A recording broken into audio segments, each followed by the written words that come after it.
Don't forget to suck some titties. The Bum Chronicles. That's going to be the name of this episode. I gotta tell you, being a bum. I found this, what's this called? Robe. There's a reason I have a shirt on under, I'm doing y'all a service. Before I would be very comfortable taking my shirt off, but I'd be comfortable being a little loosey-goosey.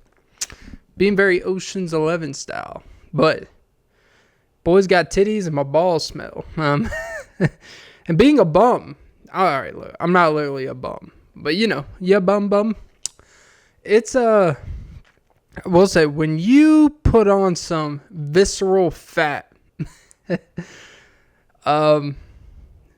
your balls just smell different, right? Like, I could not do much in a day, and my balls I always had good smelling balls, but typically, look, you do certain activities, you sweat, it's gonna be a little, but if you keep them well maintained, even when you get sweaty, they're still relatively not bad. Bro, if I just sit down for too long, and it's in between these thick old thighs of mine, just sitting on my ass with my heated laptop 10 feet away from me, and just watching charts, for some reason, they smell like cat pee. No, I don't have a fungus or anything. I'm just saying, when you put on some LBs, the weight of the stench it carries through the house. Good thing we have humidifiers. I don't know what it is. It really is a real thing. I do think when you're heavier, you just smell worse.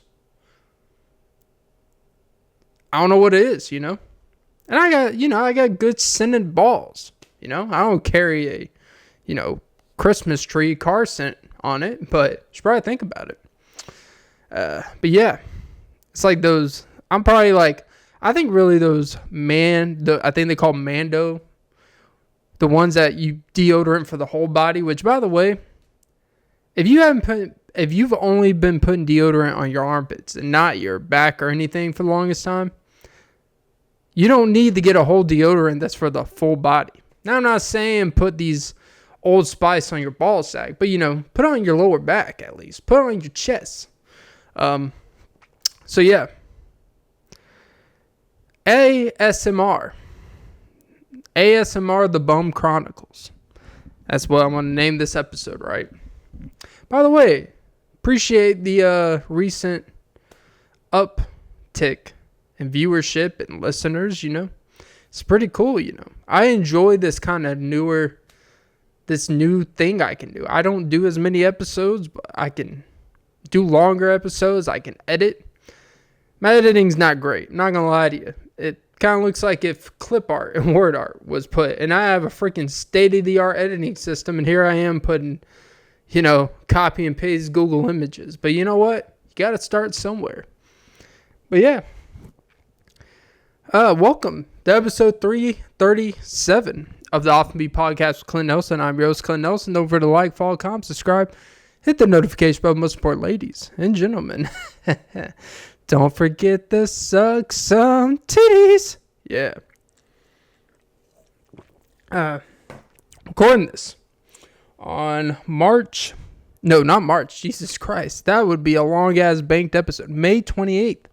2025 for the archives. Yes. Yeah.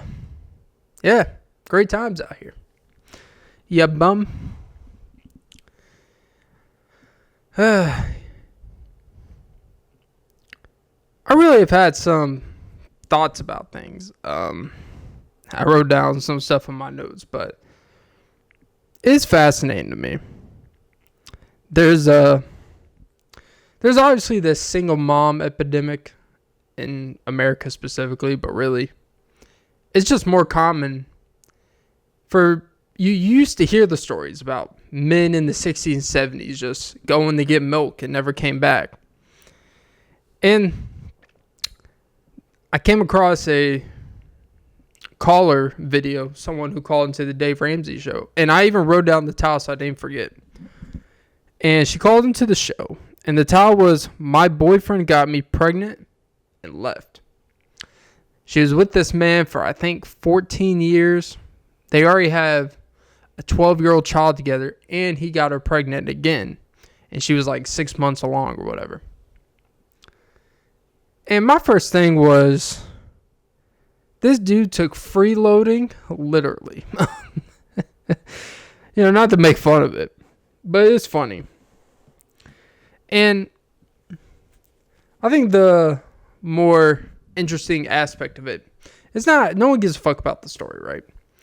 It's funny, the first thing we do when there's these very hot topic subject matters, whether it's single, someone leaving a child, someone leaving someone while they're pregnant.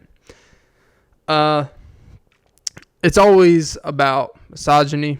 It's always about the current state of society. People are always, I would really like to hear his side because I doubt that's how it really happened. And you know what? All is fair. But the fact of the matter is, it's just like, what is the point of someone's story? What is the point of someone calling in if our first instinct is to just view the opposite? It's like, how's he gonna call in? The dude left. I'm not siding with her by any means, because obviously I have a hard time believing someone gets someone pregnant 14 years into their relationship, 12 years married, their second child, and that's when they decide to leave. Obviously, there's always something more to it, You don't want to be what's her name? Kaya the cook at a Kai Sinet stream. That's a pretty wild way to find out you're getting, cheated. But honestly, if you're with Kaya, and I believe her claim to fame is, quote unquote, cooking videos on OF, there's obviously, you're going to get yourself in some territory. This dude's crashing out all over the internet, and I feel bad for the guy, Most guys have been there. But it's like, bro, you're with Kaya. What do you expect? That's a wild thing. It's a wild way to find out when people report Kaya's seen around with this 6'4", 220 muscular guy.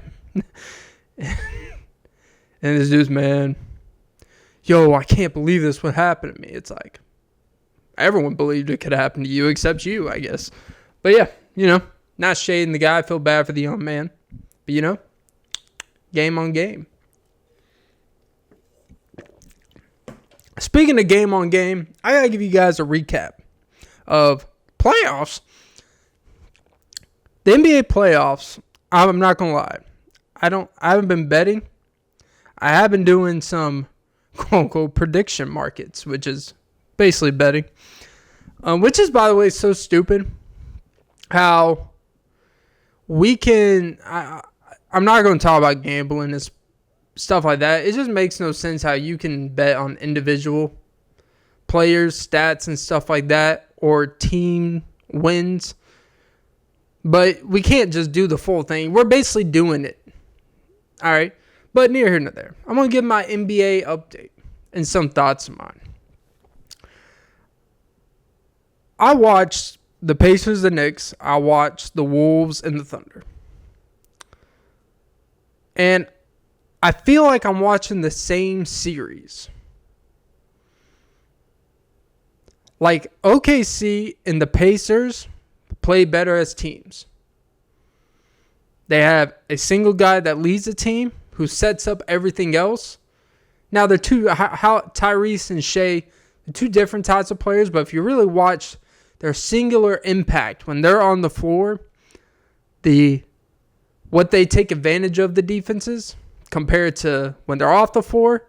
When they're off the floor is basically the only reason why the games even come close, if we're being very honest about it. And also but I feel like I'm watching the same series. Because I believe the Knicks actually have more high-end talent than the Pacers.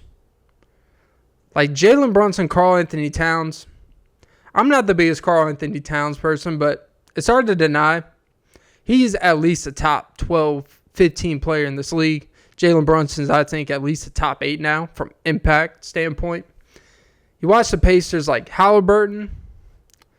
I mean, he may be emerging top 10. Siakam's a top 20. They got a lot more balance. They got a lot more deeper team where you watch the Knicks.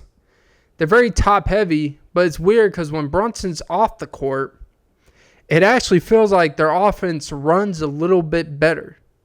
Like in terms of ball movement, they get better shots. They don't always make them, but they get better shots. But with Brunson, they have a better chance of actually getting a real bucket when shit hits the fan. With the T-Wolves, Julius Randle is, it's basically any time they give him the ball at the top of the key and he dribbles with his back to the basket, the possession's not going to be good. This is not some deep NBA analysis. This is just watching. And basically, I think the way the Thunder look at it, if Julius Randle gets the ball and takes some dribbles, and he starts pounding the rock and starts posting up from the free throw line, just starts dribbling around, that's a win for them, regardless of the result, because it's taking time off the clock. He's not looking for people open. This isn't criticism of Randle, but they got too many good ball handlers. He could be getting in better positions to destroy people in the mid to low post. And he's dribbling the ball up. When you got Anthony Edwards, Mike Conley, Jaden McDaniels, Dante, you got 4 guys who can legitimately dribble the ball up the court and actually at least get into some action. There's no excuse for Julius Randle to be like a main ball handler. That's why he's having very inconsistent results. Like, he's not getting in real position. Rudy Gobert's been playing a little bit better. But I feel like, here's what I mean. I feel like I'm watching the same series.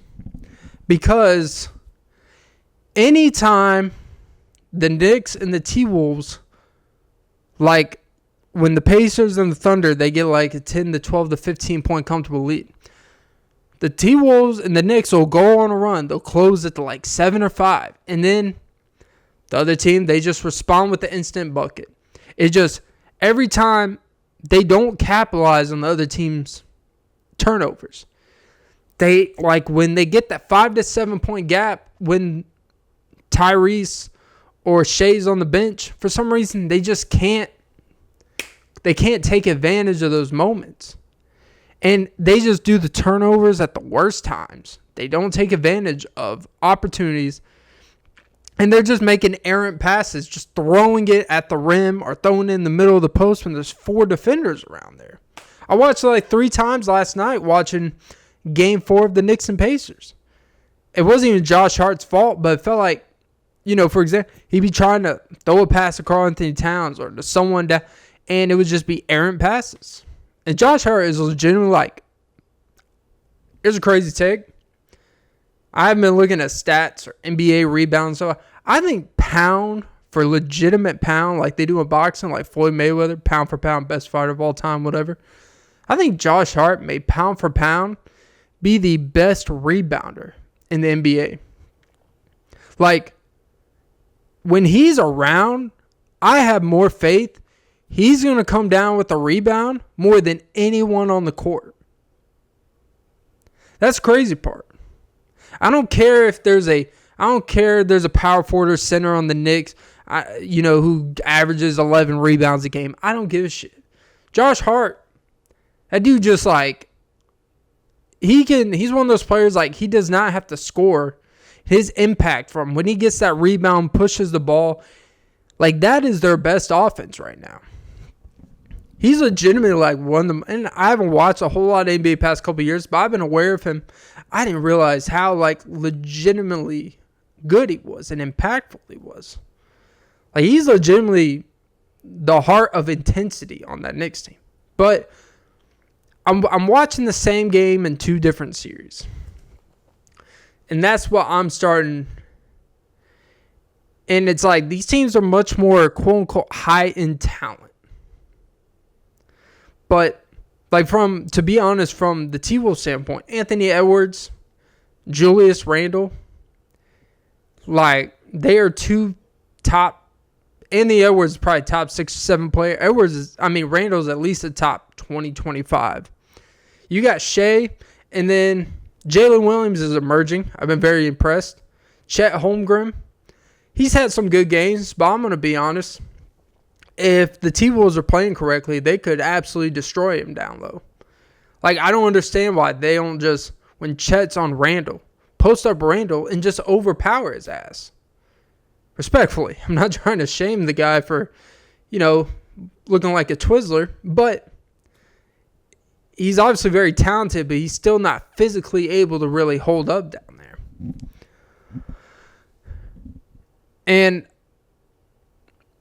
And also another thing, while I'm watching the same series, the Wolves and the Knicks. Now, Rudy Gobert's had a little bit more impact the past couple games, but you can still feel when he's out there, there is just a void offensively. Like, you can't trust him to catch. You can't trust him to, like, get legitimate putbacks in traffic. If he drives in for a layup, bro, it is 50-50 of where that ball is ending up. And I'm not even talking about 50% it goes in the hoop. Like, I don't know which side of the backboard, if he's going to throw it, like, he just has no coordination. And I understand, like, over the past years, he's struggled in the playoffs, and it's been exposed. When you actually watch, you're like, oh, my God. And then on the other, like, the Knicks with Mitchell Robinson, it's a little bit different. But obviously the free throw thing keeps him from being on the court and bringing the other impact he has. So it's another limiting factor. And they just take, like, and this was both the series, the Knicks and the T-Wolves especially, they just take the dumbest fouls. Like, unnecessary fouls. But, yeah, that's my NBA playoff update. It's very interesting, I do have, not that it matters because this episode will be out probably when the series is over.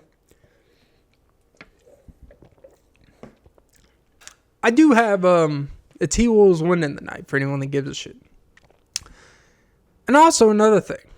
I've been dabbling in the hockey. I did get into the history of hockey and the history of their substance program.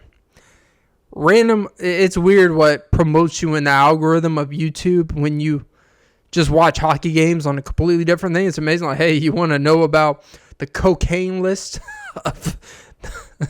They have a whole treatment program in NHL, which is actually kind of cool because obviously everyone in hockey drinks. I think Ovechkin is basically on the record saying he doesn't know a hockey player that doesn't drink.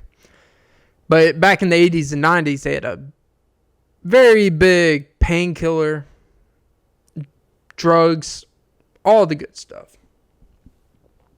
They have a legitimate, like, program that actually feels like it's a much more helpful compared to these other sports. But near or there, I actually watched a legitimate hockey game, almost beginning to end for the first time, like ever. I've never had an interest in, like, I just couldn't get. But when you're watching hockey because you got some money in it, and this is the problem is that, the thing with, like, putting money in gambling and stuff is, like, they should probably be like, hey, have you watched hockey in the past 6 months? Kind of like you go to the doctor's office, like, have you taken any substances in the past 6 weeks? Do you have asthma? Do you have this? Have you ever had surgery? They should ask that when it's like, can you name 3 players on the Dallas Stars? And you're like, nope. And they're like, go ahead, put 400 on it. I didn't put 400, but I'm just saying, maybe there should be a little bit more of a process for that. But neither here nor there. How would they make money? But I really thought, I looked at some stats for 5 minutes and I felt very confident. And I put, the Dallas Stars were underdog. I'm like, why are they this severe of an underdog? The series tied 1-1. Seems like they got some good quality players. Obviously, the Oilers got Connor McDavid, everything, whatever. But you know what? Maybe they got a good, well-rounded team. Then I watched the game, and you realize there's a lot of value of watching the game. And I'm not an avid hockey watcher, but you don't have to be an expert to realize, like, man, they can't even set up an offense. They can't even pass the puck. They can't even get legitimate, decent shots. I don't care that it says they have 30 shots. Not a single one had hope. And that's where watching the game fucking matters. I don't even know what a fucking icing. It's basically like if you hit the hockey puck just to clear it away. It's like basically like if you just were to intentional grounding or in football, where if you just throw the ball completely away with no intention of completing the pass and you're in the pocket or whatever, it's not, that's basically what icing is. And power play is basically like if the other team, they got two people in the penalty box, you got an advantage in numbers. And it seemed like the Dallas Stars, they were worse when they had the advantage. So, yeah, hockey. It's actually kind of fun to watch. I'm not going to lie. Yeah. Dude, just play.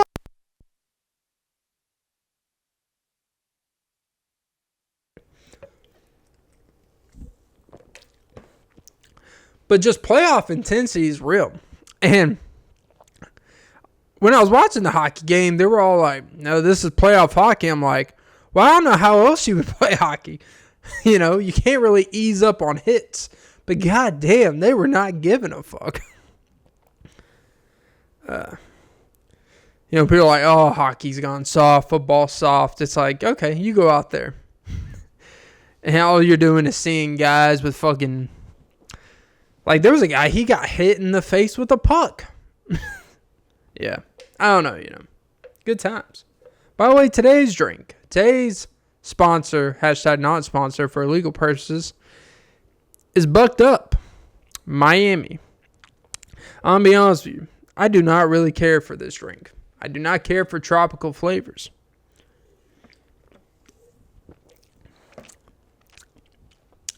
I feel like tropical flavors are one of the most overrated sweetener flavor things we have in drinks. It really is. Like when you try to mix like pineapple, mango, kiwis, and all together, it kind of is just, They're never good in energy drinks. They're never good in just regular sodas. They're never good in flavored waters. They're never good in seltzers. There's not a scenario where it's actually really all that good. There's certain things that are just actually better as the original source. Like pineapples are just better as the original source. Now blueberries, now we're on to something. But, yeah.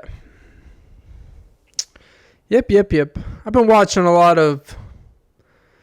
Sometimes I go through these weird rabbit holes. I don't know if it says something about me to make me feel better about myself. But I like watching people in very insane legal situations.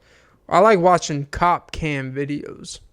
I watched one where I literally just watched one before I recorded this, where this woman left her child and her car in the parking lot. She's at a bar with her boyfriend. He's not the father of the child, but he's her boyfriend. So we all know he's a piece of shit. Because he came out to the car. When the police were already there, someone signaled like, hey, there's a child in this car at 10 o'clock at night. And they were in there getting drunk off their ass. He randomly comes out to check on the baby at 10 o'clock, which is like, you come out to check on the baby that you left in the car. And acted like it was normal. Like, oh, yeah, I'm just coming out to check on her. While there's 8...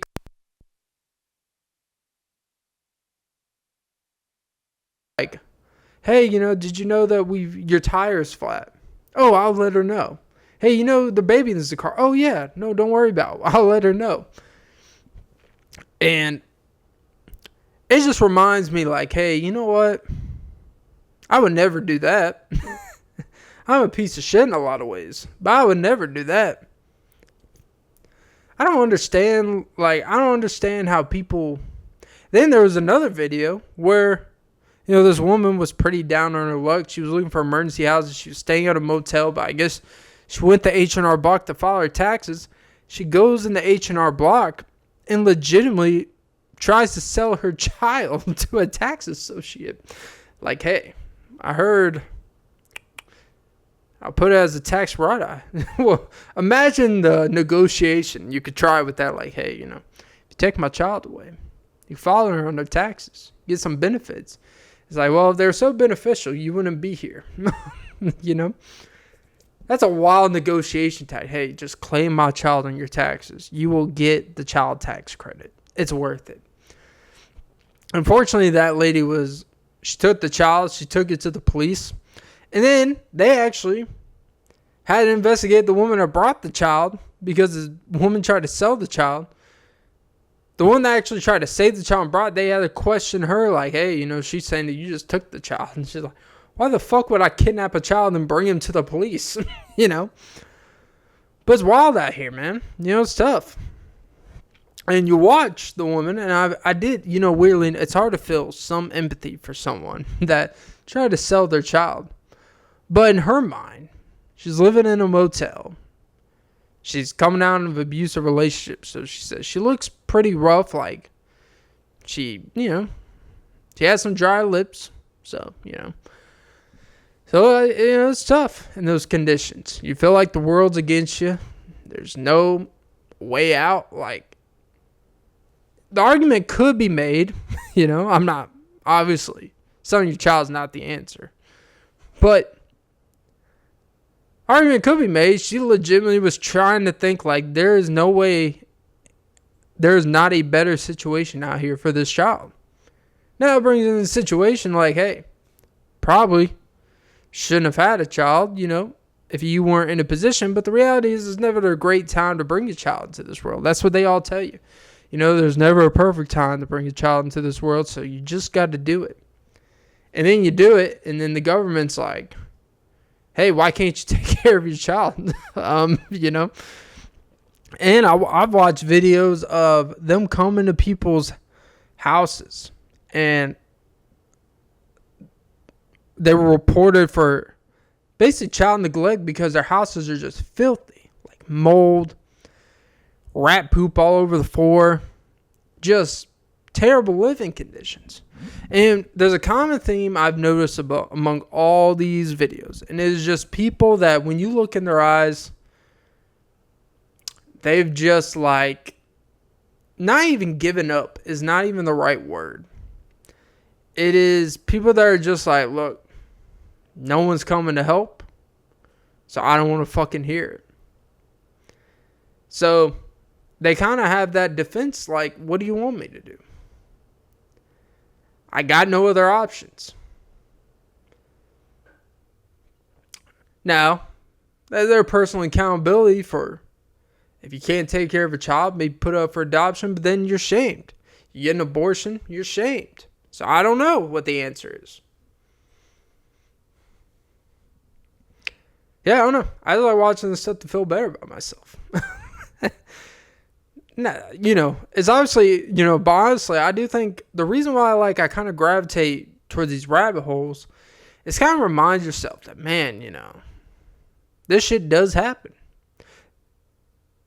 Like, there was a video where police officers, they pulled over someone and they decided, so they were searching their car. They took the person out, detained them, put it in the back of the cop car while they were searching. Now, the difference is, out of all the places they could have parked this vehicle, they parked it on the train tracks. And then, of course, randomly, a train comes, hits their car, destroys it, and obviously, and then they have the audacity to go over there and be like, hey,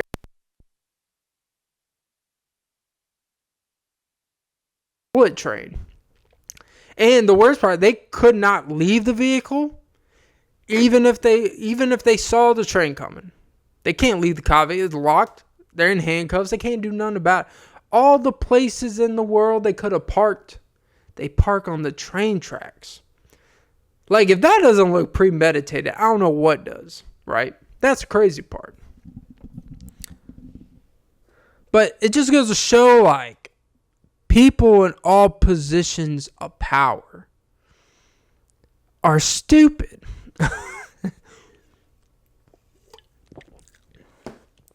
You know, I gotta say, I'm not gonna get political here. But obviously, because I had a steak and eye bit today and didn't get fucked, but just wasted my time with it. I thought, hey, you know what? Bitcoin might spike up today because JD Vance is speaking at a Bitcoin conference talking about the integration into the treasury, whatever the fuck they were there for. And it's funny, and I'm against any insider trading or Congress people trading in the stock market when they have information and shit like that. It's like, really? Okay. And they complain about that, but then they're up here. This man, he literally said, I have like $500,000 worth of Bitcoin. And then they're making all these moves to make Bitcoin more profitable, more regulatory, which is kind of odd because I thought the whole point of Bitcoin was not to have regulation, but whatever. I'm not pro. You know what? I'm much more okay with Bitcoin. I'll be honest, like a year ago, crypto and Bitcoin, like, I always roll my eyes at it, right? But you make some money trading, you can't be too mad about it. But I do see the value in it, right? I am not one of these, I'm so anti-Bitcoin. Now, anyone that's in Bitcoin, they're in a cult to the point where if you even be like, hey, have you ever thought about, like, the whole point of this was regulation? And they're like, oh, these are just idiots who don't understand. These were the ones denying. Now, look, we're all millionaires. First of all, none of y'all are millionaires until you actually take that fucking money out. So shut the fuck up. It's funny how people call themselves millionaires and stuff like that when they haven't even taken the profits yet. But it's whatever. This comes from someone who, lost money today. But you know what? I'm going to give you financial advice. But no, in all seriousness, he's up here and their administration is trying to ban insider trading, Congress people, stock market and stuff like that, Nancy Pelosi. And I'm all for that. And then, but he's up there who has an obvious vested interest in Bitcoin being successful, right? An obvious public interest. The vice president, an obvious interest in it. Now remember, this is also the same guy that during Trump's first administration did not like Trump. On the record. Look it up. Thought he was this, name call, and all of a sudden, I've come around, and now he's pro Bitcoin. Trump used to not be pro crypto until it's beneficial. And these Bitcoin and crypto people are eating it up. It doesn't mean that crypto and Bitcoin aren't going to be more valuable as time goes on, but I don't think what they realize is the whole benefit, the aspect of what really made Bitcoin and crypto really unstoppable is actually now you're putting it in control of feds. You're putting, like, these people now, these politicians that doubt it are now using it to their advantage and you don't even realize it. And I'm sitting here watching this and I watched like a good 5 minutes and it's like, this is the phoniest shit I've ever heard in my life. Like, this dude, the second they know that Bitcoin may crash, they're selling their shit and you guys are left to dust. And they're having you guys eat it up. They're having people like really believe and they're going to rug pull your asses. And that's not me being negative. I think what a lot of people don't realize with crypto and stuff like that is this stuff is starting to turn into propaganda. It's starting to turn into exactly what it went against and what made it appealing. And what people don't realize, it's becoming just like everything else. So, but hey, if you own Bitcoin, if you own 5 Bitcoins, who gives a fuck? Like, who gives a fuck if someone's capitalizing on it? Because some people capitalize off real US dollars. People capitalize off fake gold. People capitalize off all this currency shit. So who cares, you know?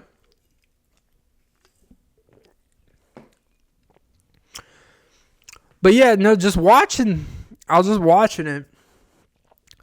And it's almost like, I can't believe people don't see this for what it is. Like, this isn't actually, I don't think, helping it. And I think it hurts the value of it. So, you know what? Whatever. I don't know. I'm just a jackass. Come here, you fat fuck. Talking to myself. That'd be odd to call your cat a fat fuck. I don't know if that'd be healthy, you know? You know, it's weird. We talk to ourselves. You know, I think it's very beneficial to talk to yourselves very harshly. Now, you don't want to talk to your kids, your siblings, or your animals. That'd be odd, you know? I could sit here when I'm angry at myself, say, you piece of shit, you ain't worth a goddamn thing. You deserve to lose all your money. And then, you know, your cat, spills a little juice. All of a sudden you're looking like, you little fucker, you ain't worth a piece of shit. Now it's a little bit different, you know. Keep your anger to yourself. I'm all about being mad at yourself. Yeah. But yeah, what news is out there? The news.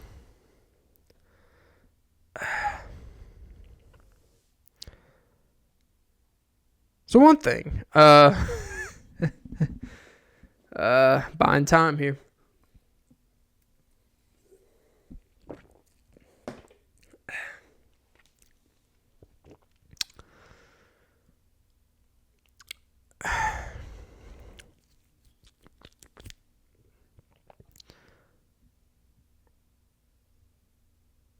I think there's been this video going around. When I see multiple channels I watch cover the same video, it's weird.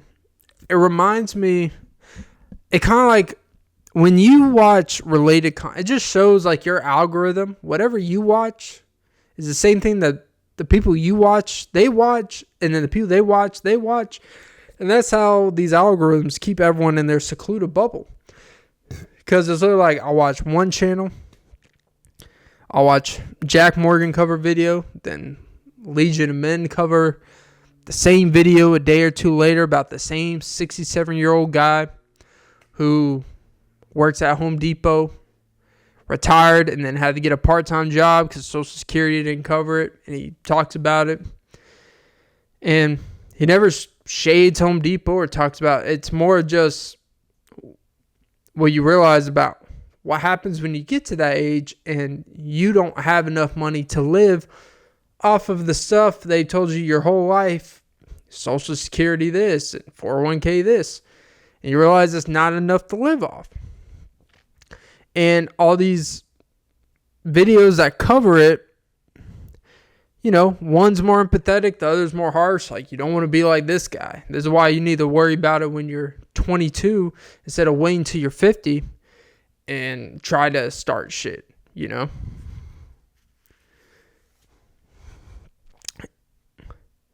And, you know, I get it. It was a 67-year-old guy.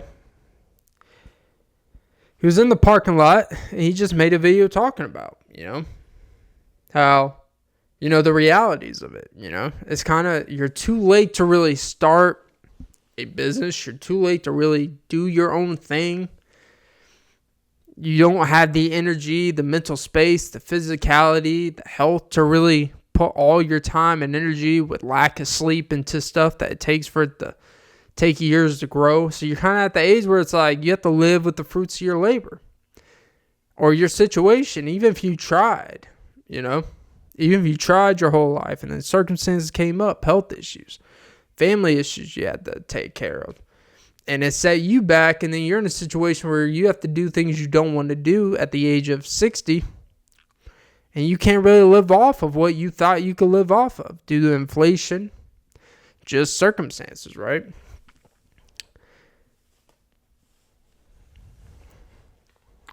I do find it, it is odd to me. I think, there's been this whole thing about Social Security. And I'll be the first to tell you, I'm not the most educated on in terms of really, like, I know you can't take it out to, like, you're after 59 and a half years old at the earliest. And really, you want to take it out as late as possible. I just think it's weird how they can tax you and take money on something. And I think anything that you are taxed on that is held for you, like a 401k or retirement or Social Security, I think it should always be up to your discretion at any point in your life to take it out tax-free.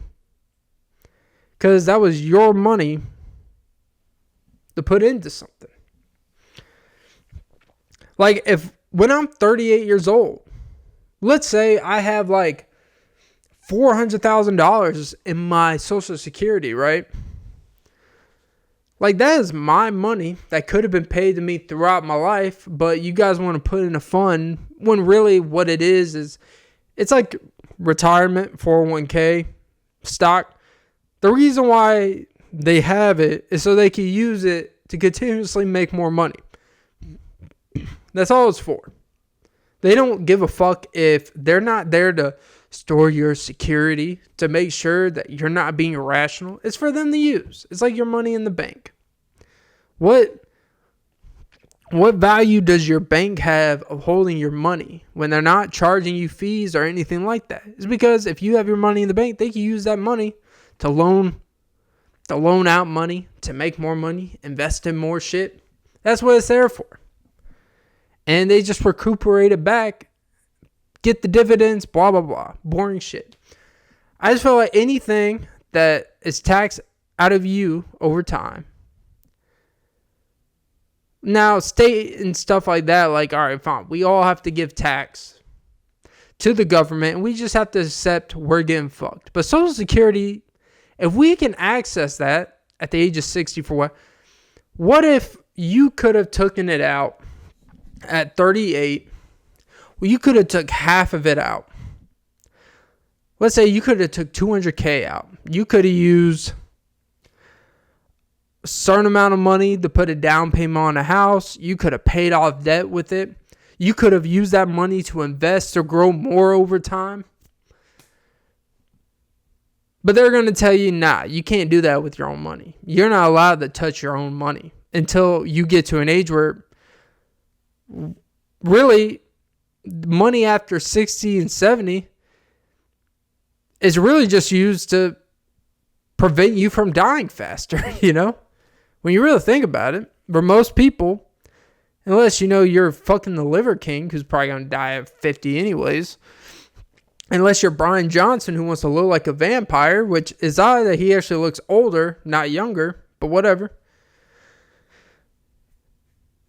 But to me, it just seems like I'm not Mr. like anti-system or questioning shit. I'm not one of these people who are like Social Security's a scam. I just think it's like anything. If it's just been taken out on my check and it's used to store that it's my money I can access, then I get taxed eventually to take it out at 60 anyways. It doesn't really seem like it's that beneficial. 2, it doesn't really seem like it's for me. And 3, if it's my money, use it when you need it. It should be me. I should be able to access it at the age of 40 if I want to. And you know what? If that person blows it, then that person blows it. Because guess what? They're going to get it at 60. They're probably going to blow it anyways. But that could have, like, my view, someone could have took a portion of it out. Let's say they're running the hard times, medical emergencies. But no, they would rather you got to go to a bank, take out more money that's not yours so you could pay back more over time. Instead of just taking money that's already yours, that should be tax-free, that you could have just used to pay off shit. I think, maybe to meet both sides here, you should be able to take Social Security out and have to sign, I don't know, like a waiver.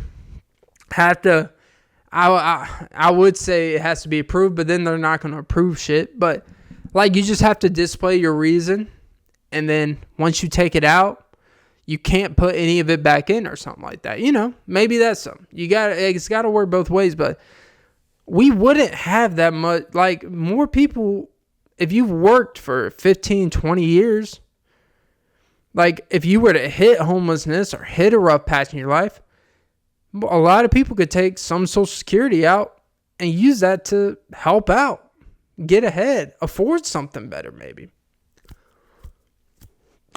You can use the money to make more money if people are doing it right.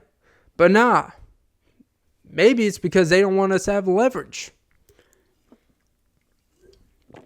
I don't know. Just a dumbass conspiracy. I don't think that's really a conspiracy, you know?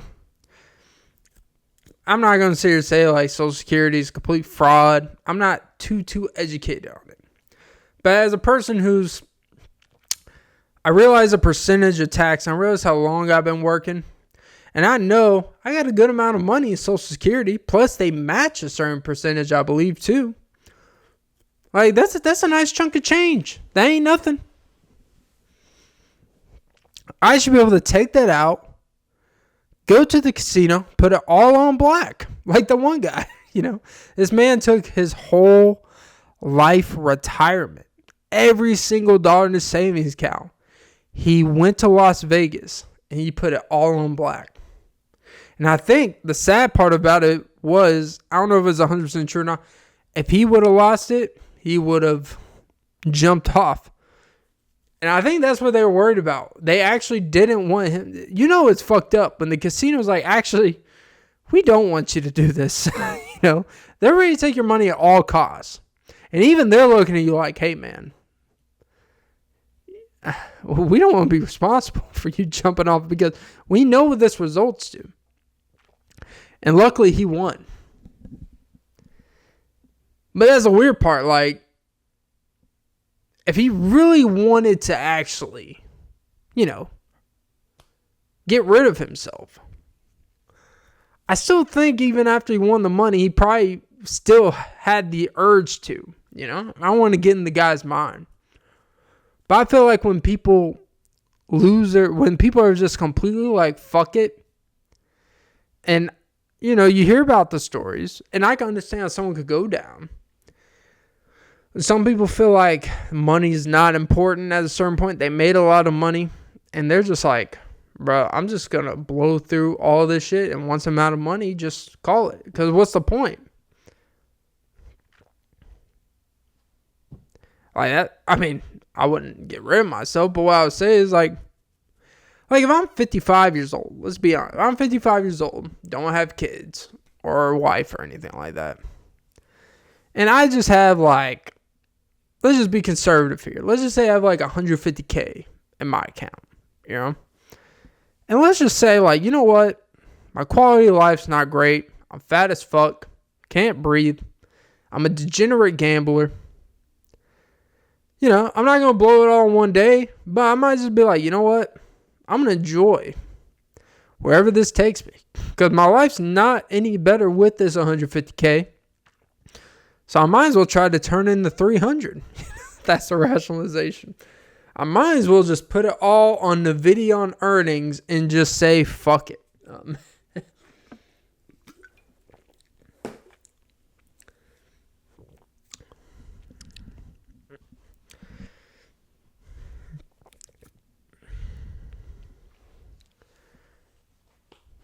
I get it, because it's like, honestly, I'm not going to run game here, you know. And you shouldn't do this because, one, you're being selfish. And two, and I'm saying what I'm about to say. I do not do this. This is not advice. It is not a recommendation if you ever hit this point in your life. But because what happened, what a lot of people don't realize, when you have crazy amount of debt, specific debts, like student debt, I don't know, they may not come after your family and stuff like that, but like, if you have like some pretty significant, like, tax debt or some shit like that, like, they may come after your family, or if you have, wife and kids, your wife may be responsible for having to pay that debt. It's not like you just die and the debt goes away. For most people, they find a way to get some money out of someone who knows and has any attachment to you that they can legally put the bearance on. So that's why you do not get rid of yourself to whatever. But if you don't have family, right? Say your parents have passed, even if you have some kids, maybe your kids ain't worth a shit anyways. And you know what? They haven't called you in 3 years anyways. You're like, you know what? They deserve some debt. They need to work their asses a little bit. I worked my asses so they would be a piece of shit. And you know what? I'm going to make them regret not calling me for 3 years. So what you do, you go to the bank. All that great credit you built because you were paying off your kids' vehicles and paying their apartments because they ain't shit. And you get like a $50,000 loan on top of your old savings. And you just go and gamble and blow that shit, spend on yourself, bleed it dry, and then, inject yourself to call it a life, however you want to go out. Go on a boat with Stefon Diggs with some pink dust, if you've seen the video. That man's with Cardi B, and then he's just like, I need more Cardi B's on a boat. And he had the man pull out like, yep. First of all, these people recording on these boats when they have illegal substances and he's on an NFL team. Who is your team, bro? Who is this production crew? It's like, hey, incriminate me. Go ahead. Drake May's like, hey, we don't condone here, but I still need someone to catch a goddamn pass, so he's coming to camp. He's not suspended. If it was Belichick, like, oh, we would cut him. Even Vrabel's like, look, we're not going to cut him, but, we're going to make him do a couple extra laps in training camp. And they would probably try to do the tough thing, like, he's not getting on the field, team rules. And then after a series or two of him not being out there, I'm like, hey, I'll go out on second down, Yeah, just for one play. And then you just keep him on the field. But nah. You take a loan out, you take $50K out, and you just blow it all with your savings, and then, you do whatever with yourself. This isn't advocating. I'm just saying if you were to do it, why not? Like, who cares? A big old FU to the bank. You know what? Consider this calling us even. Since I can't access my Social Security, fuck it. I'm just going to take your money. You can take my Social Security. Call it even. So, you know what? Fuck it. I get it.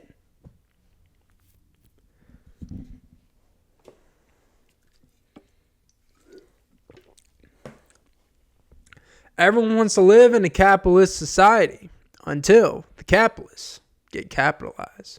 Damn, that's a bar. Yeah. Good times.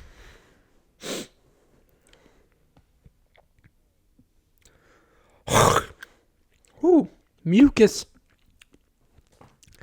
Hocus pocus, mucus Lucas. Here's a little fun. It's actually a true story. It happened the other night. Typically, I don't tell personal stories. Wink, wink. But the other night, I went to a 24-hour establishment.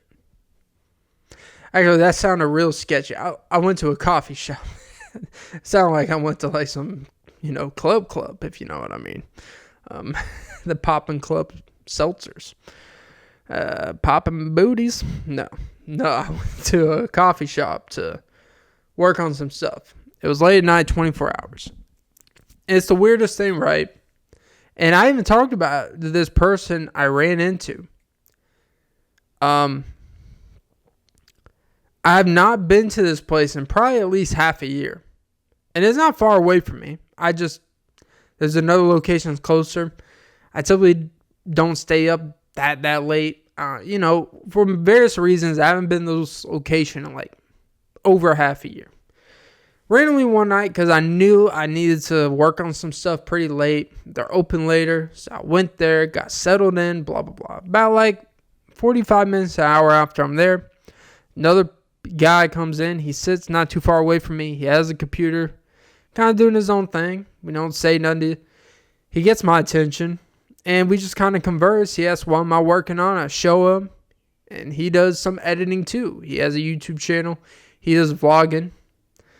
And it's weird, we both subscribe to each other's channel, and we just got to talking about, he came down here to Georgia to basically be the social media manager of a company's team, but it's like a group of people that run like a windshield company, if I remember correctly. But then he also does like their personal, Instagrams and stuff like that. Basically, their social media manager. And it's weird because he came all the way from up north. And he literally just moved here a couple weeks. And it's where you run into people when you like are just consistently doing something, and you're really just consistently like into something. You typically gravitate to areas where people like that may be there without even realizing. It's a gravitational pull without realizing. Like, what are the odds? And he even proved like it was weird, because it was like, this is going to sound gay, right? Like, it wasn't fate, but it was definitely like, what are the odds? Because the only reason why he was at that place was because he actually missed, because he's new to the area, he missed a couple turns. He was trying to go somewhere for Wi-Fi. They didn't have it there. He went somewhere else. They didn't have Wi-Fi. He was supposed to go to another place, but he took a wrong turn. He came here. They happened to be open late, and he went in there, and I happened to be there. And now we run into each other, and it's the first time in a while I've run into someone who had a similar interest, who does a similar thing, like learning editing and stuff like that. It's like really cool. Like, what are the odds of this, At a time where I needed just to converse with someone about something, he conversed with me about, what I do and stuff like that. Similar interests. Like, it does not happen often randomly. It's always like you meet someone on a website, you meet through common hobby type of apps, you go to actual conventions where everyone's like, it was very subdued. It was very natural. Like, that time of night, we're both grinding late at night. Like, this is like 11 o'clock, 12 o'clock, 1 in the morning type shit. And we're both there. He's tired as hell. He's trying to edit and work on some stuff. I was already there editing. I showed him. I just started. I told him, like, I'm new to this shit, the editing stuff, and he was showing me some stuff, and then it was like this really cool, like, genuine transaction. And then he just naturally, like, then we did our own thing for a while, and then before he left, he asked me just a question about Jesus and stuff. And I'll be honest, typically when it goes down that road, I'm like, they got me. All this was a facade for Jesus. All this was a facade to give me a brochure, to invite me to a church, to preach the Lord. And he asked me a simple question. He's like, what do you think about Jesus? And I said, you mean about the guy, the figure, or the religion? Like, he's like, no, just like, what do you think about Jesus? And I gave my opinion. Like, I don't know if he's real or not real. I think he's supposed to be more of a consistent figure over time to make it easier to tell stories and fables about how perseverance, and it's supposed to be more of a message about how everything came together, and kind of a central figure to make that easier to tell over time. So there's a consistent storytelling.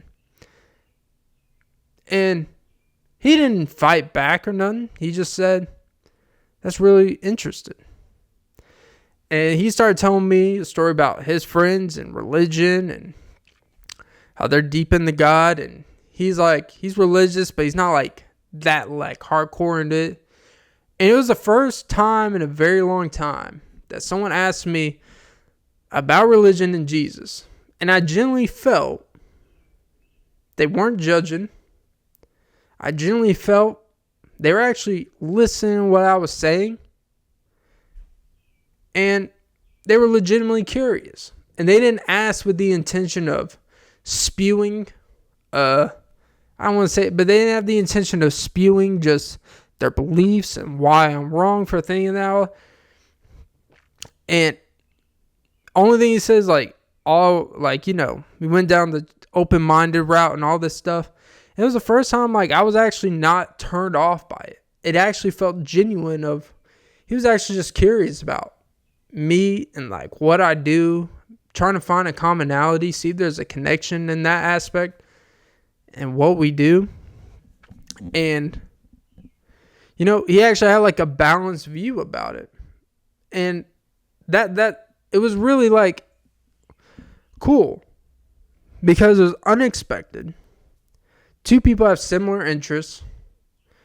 Two people, and typically when people ask you about God and religion, it can go down a very, like, they just talk your ear off about, you know, having faith and, you know, have you ever thought about this and the reason why Jesus saved my life and all this stuff. It never went to that deep of a level. He just asked, like, what do you think about him? And that's it. He listened, and it was just like, it wasn't even about it being civil, because obviously it was. It was genuinely about, when someone actually listens, it actually does make you think about what you're saying. Like, if you want people to think about Jesus and convert more, stop being combative and just let people speak.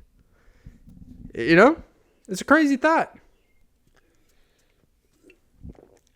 But it's amazing. Because it's something like so... It's weird. It's always the unexpected interactions that really, like, make your day, make your week. It kind of reinforces some things about yourself. Because sometimes doing this, you're being very honest about it, it's a very lonely thing. And look, it's not a terrible thing. It's a privilege to be able to do this, whether you're getting paid or not, whether it's successful or not successful. It's a privilege to be able to have that option. To turn on your camera, speak your thoughts, do whatever the fuck you want, and put it out there for the world to see. That is a privilege within itself. But look, like, when you're doing it all yourself, it's, you know, it can be time consuming if you're putting the time into it. It's very lonely if you do it by yourself, because it's all you, your thoughts. You kind of get in your own egotistical way of thinking. You really just, it's really all about you and what operates for you, so you can be, you know, what you need to be for what you think you need to be for it to be what you need to be, you know? And and to have someone where it's just like, hey man, like, it's really admirable and cool to watch you do it. Like, just to see, like, holy shit, you've done a lot of episodes. Like, that's dedication within itself. It's like, yeah, you know, I've done a lot of episodes. That is pretty damn impressive, you know. And it's just that, you know, you get that type of just genuine. It wasn't a love fest or nothing like that. But it was just genuine, mutual respect and interest in something. And that was the coolest thing, man. It's always the unexpected. Like, I didn't go out that night expecting anything. I went there to watch a basketball game on my laptop and then edit and, you know, nothing crazy. And then that happened. It deterred that. And it was the best thing to happen. It kind of broke up the monotony. It broke up the expected thing I was going to do and made it unexpected. And it kind of brought life out of me a little bit, you know. Because sometimes you do stuff like this, you know, when you're on your laptop all day, looking at stuff, uploading, editing, timestamps, blah, blah, blah, boring shit. It's like your whole thing is just about this thing that you've already done and you have to listen to it again. You're in your own world, and for someone from the outside to be like, hey, I like this world that you've created, man. You're just like, two egotistical pricks. Yeah, that's what I like. Egomaniacs. But no, it was just really cool. It's always the unexpected interactions that have the best feeling because they're unexpected. So, yeah. I thought that was cool. It's a cool guy. I'm not gonna lie, I already forgot his name, but really cool dude. And let me tell you about young Miami and Diddy. I would hate to be Cassie's hubby right now. You know, having to be in the courtroom. And you know, look, I'm all about supporting your partner and being there to support them from past trauma and stuff like that. But being in a courtroom, hearing, you know, how your wife didn't want to be replaced by another 304 or didn't want any other woman to have him, so she stayed in a very traumatic situation, or being peed on and this and that by other sex workers and all this stuff. It's like basically being used as a escort herself. If we're really gonna break it down, we just call it what it is. And you know, that's probably not something you want to sit through. You know, it's always fun. Like, it takes a strong man to deal with that. It's like, he ain't strong on the inside. That man is breaking down inside. Like, I don't care how supportive, you could be supportive and stuff like that, and it's not the judge, even if it's not about judging your partner on past situations they've been in.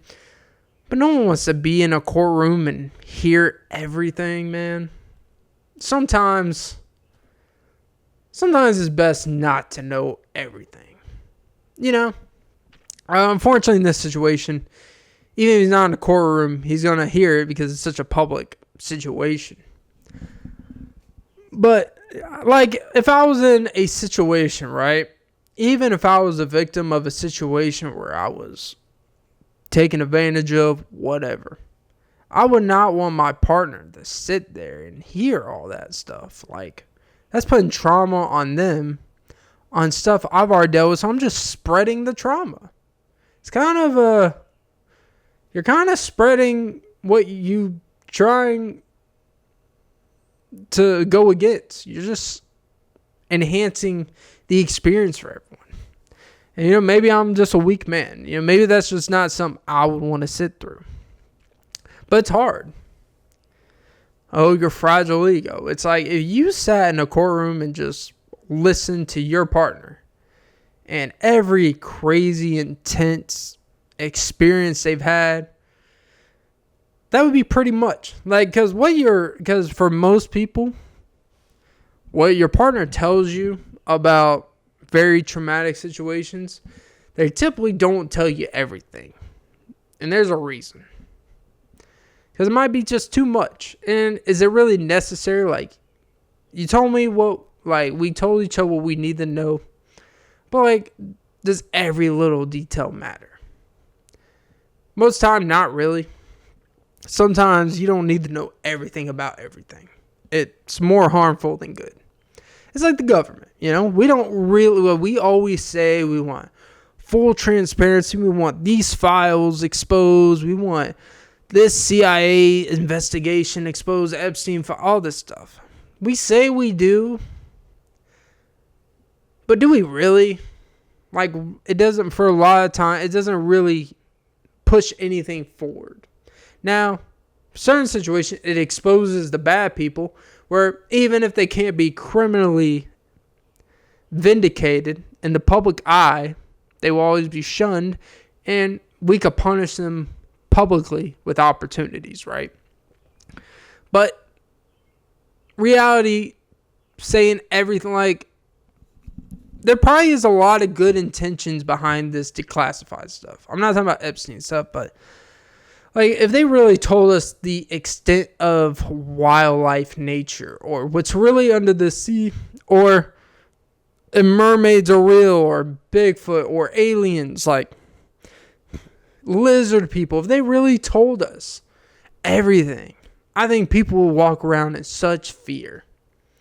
And it would be more harm than good in most cases. I mean, but the thing is, the idea of it creates all these crazy conspiracists who aren't necessarily crazy, but they go so far deep into it where it's like, all right, even if you expose all this, it's not going to change. People still have to go to work. People still need to provide for their kids. Like, people can't just hide in their basement all day because, some lizard person might eat them alive while they're sitting down doing some spreadsheets. Like, there's just certain things. You can't worry about all that stuff. For most people, a lot of this, it's almost like to sit around and have the biggest things on your mind be about UFOs and these crazy conspiracies about hieroglyphs. How were the pyramids made? It's like, bro, learn how to cook a damn steak. Learn how to bake a chicken before you sit here fucking worrying about, oh, our mummy's going to come from underground and take me. Is King Tut really King Tut? Does it really fucking matter? It's just a way to... They're almost like, be a productive member of society before you worry about Montezuma. Before you worry about the real reason for the Day of the Dead. Before you really worry about why Hiroshima happened. Let's not get into this. It's not condoning all this shit. We should know stuff. But there is probably some good intent with not telling people everything. Because people would just... Look what happens when people fear. Grocery stores have no toilet paper. They run out of food. People walking around and they can't exist. They can't function. So yeah, I don't know. In fact, sometimes you go down rabbit holes of your past, right? Like, I'm closer to 30 than I am 20.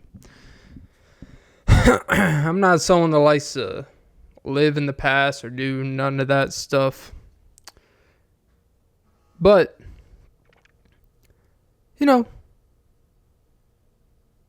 once in a while, I think curiosity bites the elbow.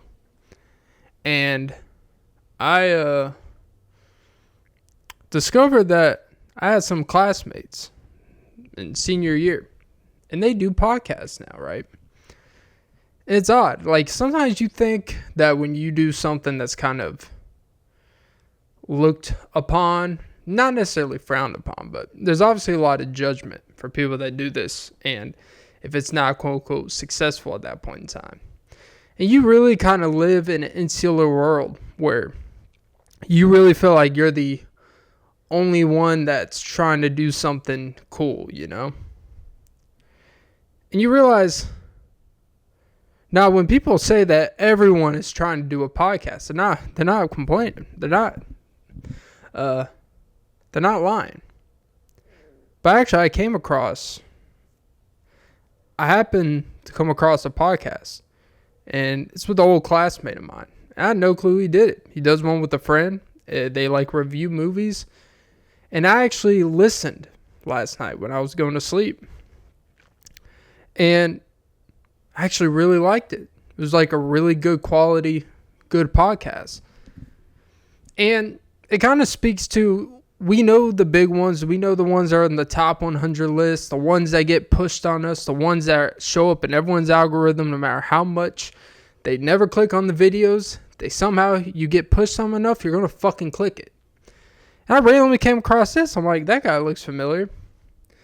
And I click on him, I'm like, holy shit, it's Tim. I'm not going to give away his name.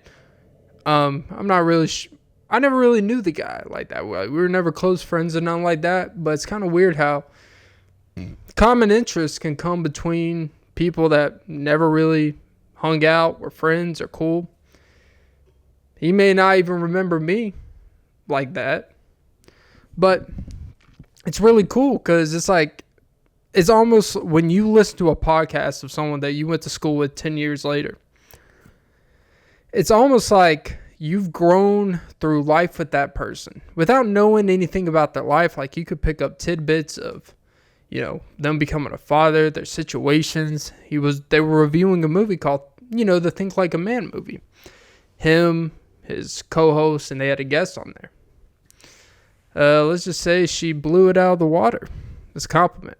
You have to watch it to get it. But I'm like, man, this shit's really cool. Like, you're like, man, over time, it's funny how there's so many similar experiences from two people that have never talked to each other. But I'm pretty sure he would have seen me. He probably would have recognized me. But it's just kind of cool. We both do the same thing.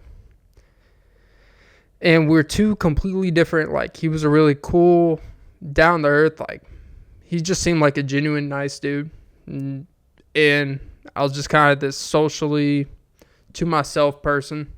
And two odds of the spectrum do the same job would be because typically you get paid for a job. But we do the same thing because we enjoy it and love it. So I don't know. I just thought that was kind of interesting. And I guess it just speaks to the overall, like, people saying, people making jokes, because there's a lot of these TikTok podcasts, where the clips are the same. They're all edited the same. It feels like you're listening to the same podcast, 8 different versions of saying nothing.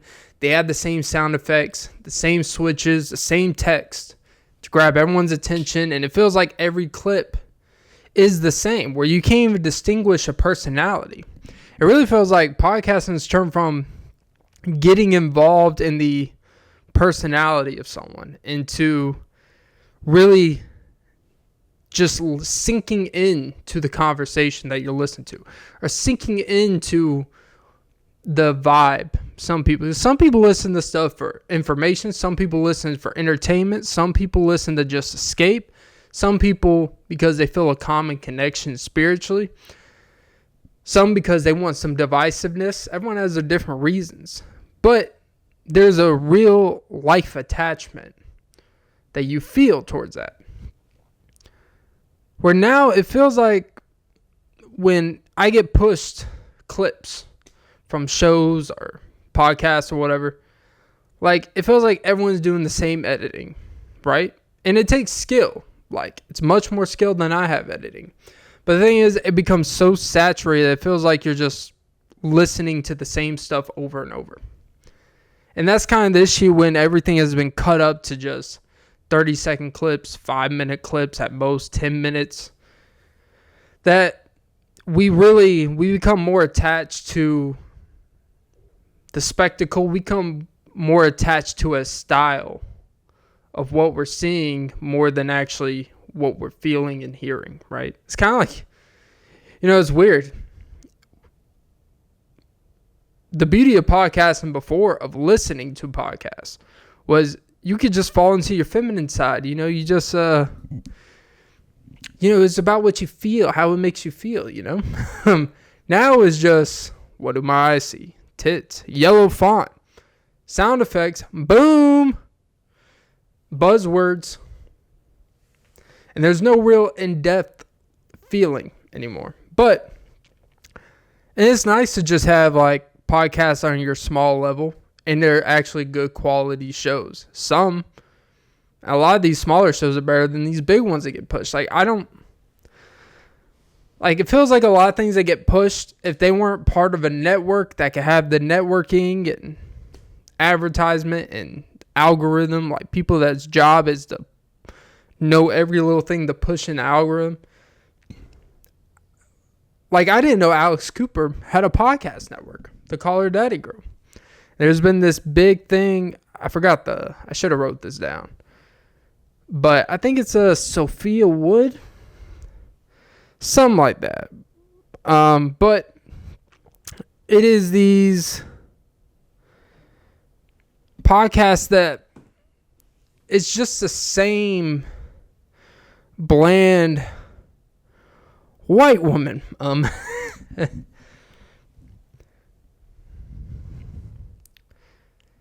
It really feels like there's just this umbrella of I'm having a hard time explaining this. This is a bad skill to have as a podcaster where you can't explain what you're talking about. But it's just so frustrating. It makes it where I think the reason why they say it's harder to push through the podcast or just like the YouTube or content creation like bubble. It's harder than ever because, one, there's so many people doing it. So obviously you got saturated fill. You got to do more or you got to be more unique to stand out. But it's actually, you have to be more like everyone to stand out, if that makes sense. It's the same, like if you've ever watched up and coming shows where people are trying to get off the ground, they rent studios. It's the same purple lit up globe background. And they just rent out studios in a downtown city. And the only thing that separates that from another podcast that rent out the same studio is just the people. But the visual, there's almost like a understanding when someone sees that visual, oh, this is a legitimate podcast because they rented out a studio, high quality editing, high quality audio, which is fair. But you notice anyone where everyone just uses the same background and studio, they kind of just blend together. There's nothing unique about it. So, anyways, back to positivity. Don't worry, this is a good like hour and a half into the podcast. Numbers show no one listens at this point, which is kind of cool because I could just say my balls are sweaty. I haven't showered in 8 days. Not true, but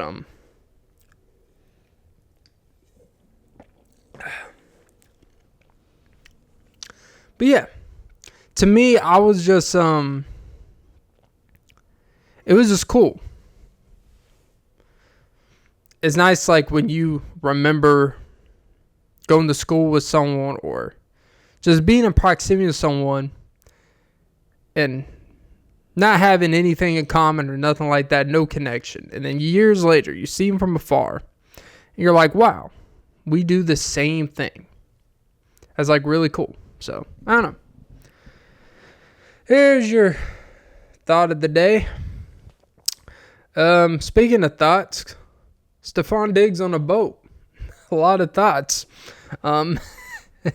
This man pulled out this little satchel, this 1920s little flip purse to like, Like it looked like something you would see on Titanic when, And he flipped this thing out. It's just this bag of pink powder. And it's funny how we all have to say unidentified pink substance. It's like, we all know what it is. There's literally like an epidemic of pink cocaine. I don't even know if I can say it. But it's funny because it's funny people on the clip are saying that Cardi B, I didn't see Cardi B. It was just 3 girls that were just different versions, different sizes, different heights, and different weights of Cardi B.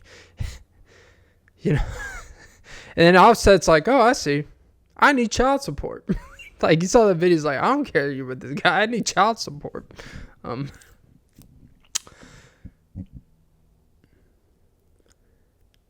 And the deeper thing that should be weird about the Stefon Diggs boat situation is why there's a person recording right there. Everyone's aware. No one's even trying to hide it. It doesn't look like he was secretly recording. It looked like it was like a Drewski skit. Like the dude was right there. Sorry, my nose is fucking itching. Oh my God, this hair is itching my nose. But the camera's right there. They probably got a film crew on the boat recording the damn thing. And I'm like, who thought this one through?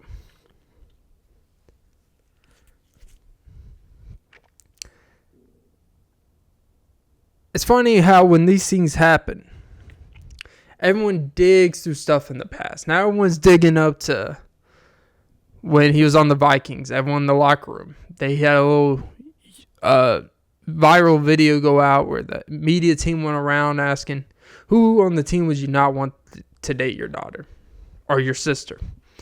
It's kind of a weird question to ask a group of guys that work with the guy or have to be around the guy. It's kind of like you're putting them in a weird position. Most of them said Stefon Diggs, and he's like, I don't know why. I'm a nice guy. And he's like, then he's over there being a devious little scoundrel over there with the, look what I got. Actually, I don't even think he does this stuff. That's the crazy part. I could be wrong. I don't think he does that. I think he brought it on because he knows what that stuff does for his benefit when the other party is consuming it, which is another weird thing. You're basically kind of drugging people up to be sensational. He's on to the future, all right. But it's almost like he wanted to get caught. And I think what happens is sometimes you get enough money, you get enough leverage and power where you're just like, I dare you guys to cut me. Because you know what Drake may? He's like, damn, that's a shame. But you know what? He'll be here week 1. He's like, he's going to be on the field. Don't worry.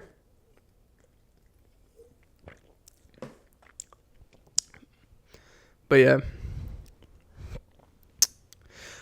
There's actually legitimate betting going on in the Diddy trial, which I am not surprised. I am more surprised that there is not a legitimate book for events like this. Like, we're going to have, like, they already have prediction. What the fuck?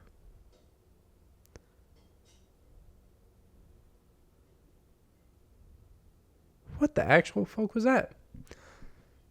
Even when you're home alone, you can't do shit. I don't know if there's a cat or something outside doing some weird shit. But we actually have prediction markets for sports. Actually, I think I talked about this earlier in the episode. But I am surprised. I won't be surprised if it won't be a sports book, but legitimate betting where you can bet on public court cases, whether someone will be guilty or not guilty. I think that's the thing that's going to happen. Like, you know how much money there would have been when Young Thug was in the RICO trial? You know how much money would have been on? But then, obviously, bribery, because there's already contentious in sports. And when you watch sports, and I'll bring it back to, when you watch sports, I used to think the home court was a little bit overrated when they would talk about refs when a team's down 3-1 and it's a big market team, they need to extend the series and stuff like that. I used to always think like, nah, I don't really believe in that stuff. Then you actually pay attention. Dude, I hate that my nose is fucking itching, bro. This shit is unfucking real. Sorry. I'm all over the fucking place, bro. But when you're actually like watching the game and you like take a step back and you're just assessing how a game is called, officiating wise, they're at home. Oh, they're letting them get away with this stuff at home, but the visiting team doesn't. Maybe they are. When I watched the Knicks game, they played better than the Pacers. That's not what I'm saying. Jalen Brunson, the whole team, they played better. But the stuff they were definitely able to get away with was a lot different. And then Karl Anthony Towns still almost fouls out, you know? And so there's always going to be that feeling of corruption in sports because there's people betting money. Then you get court cases where now it's People could pay off lawyers, pay off judges, pay off people in positions of power. And oh my God. All right, I'm not going to lie to you. This shit is bothering the fuck out of me. Like, I do not know why my nose, it's like there's a fucking hair. It's like there's a cat's tail just itching my damn nose. Like, what the fuck is actually going on right now? You know what? We're just going to power through it.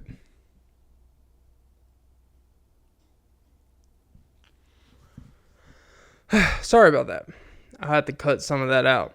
But it does really make me feel that I don't think that's crazy.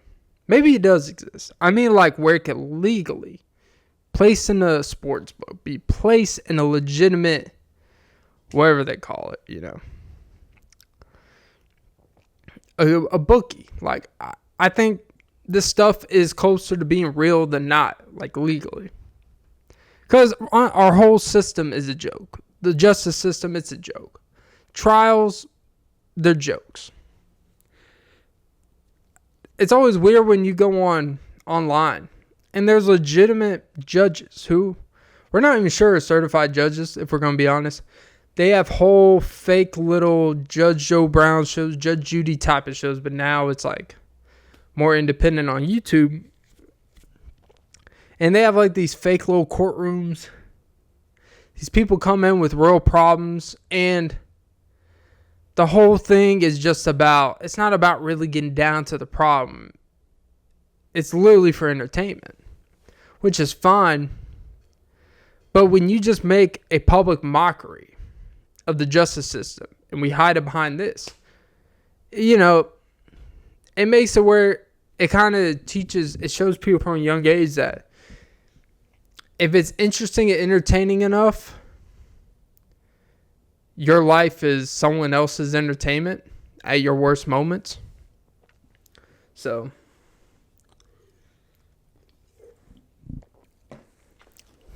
yeah. Goddamn, I'm a fatty.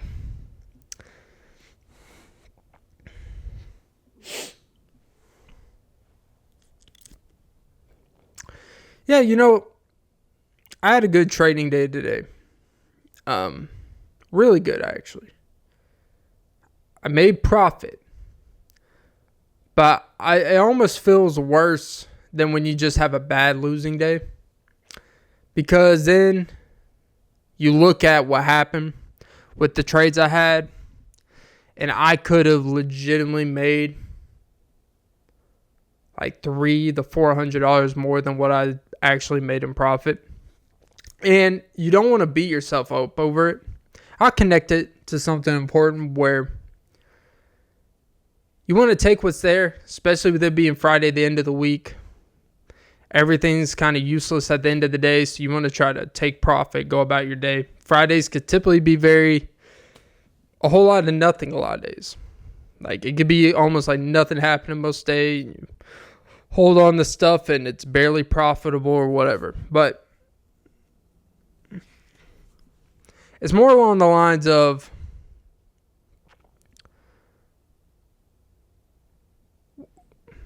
one thing I related to is when you have a couple setbacks, you have a couple bad experiences, it kind of mentally traumatizes you.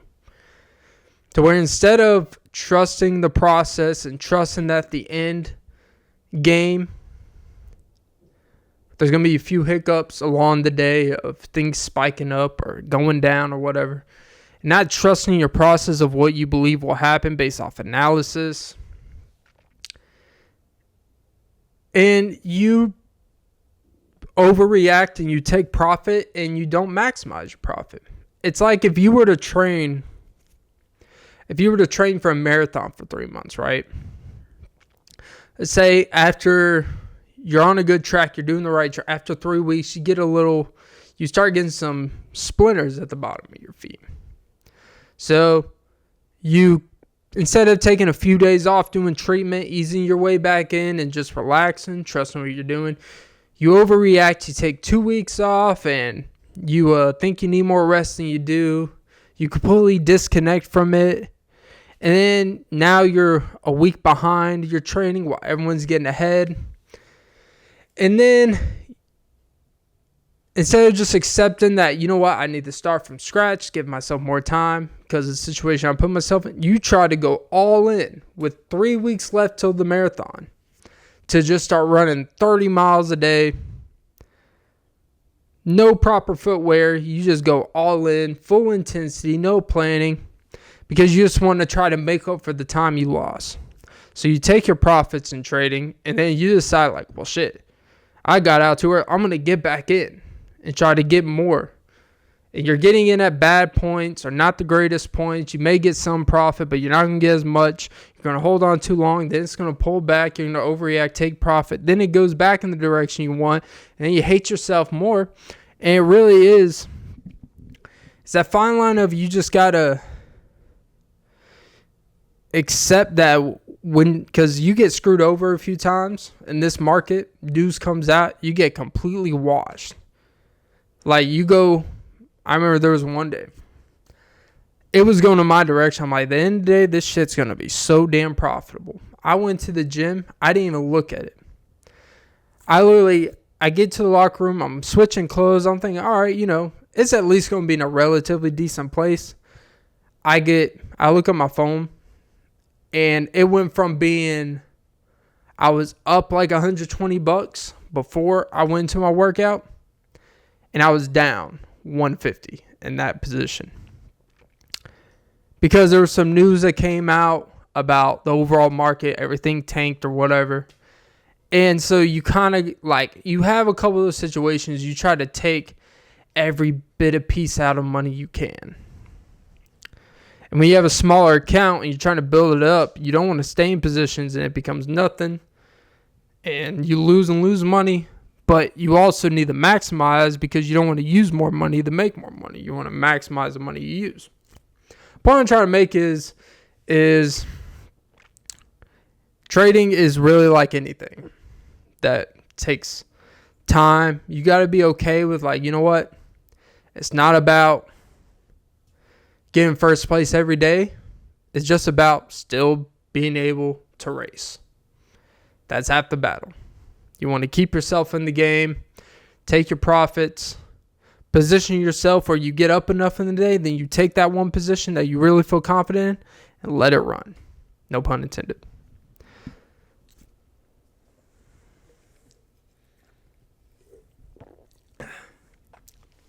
So yeah, good times. Oh, Jesus.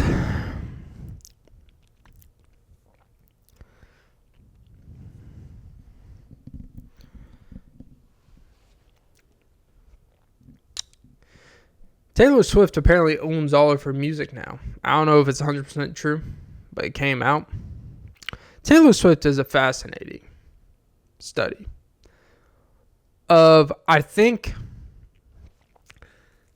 honestly, the main reason for her popularity and broad audience, and this is not an insult, it's actually a compliment to her, is that there's nothing particularly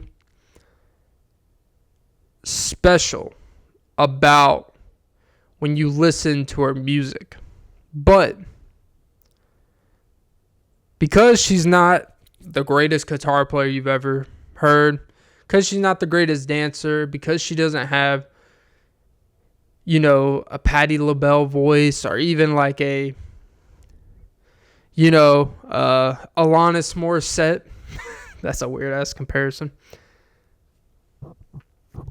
But the thing with her, and I was thinking about this, where I think the thing that makes people connect in her popularity is when you know a Taylor Swift song, when you hear it from the personal aspect, people make fun of her for shaming ex-boyfriends and stuff like that, and all that is fair.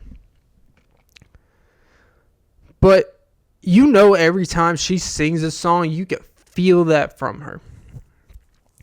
Where there's artists, a lot of pop artists, most of them don't write their songs. It's not insult to her. Justin Bieber is notorious for like 90% of all of his music is mostly written by other people. It doesn't take away how great his voice is. Ed Sheeran has written like 3 of his biggest fucking songs.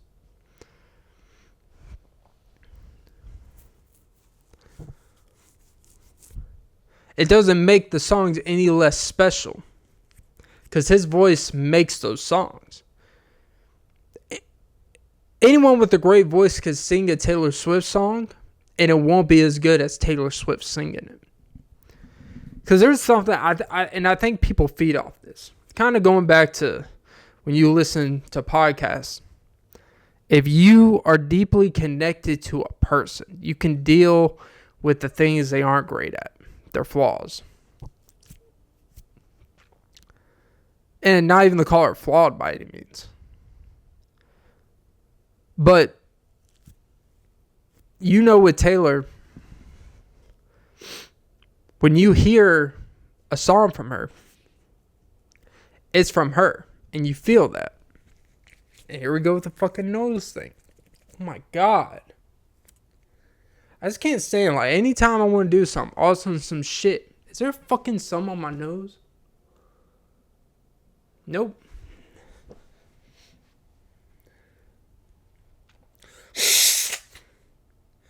It's so frustrating because it makes no sense.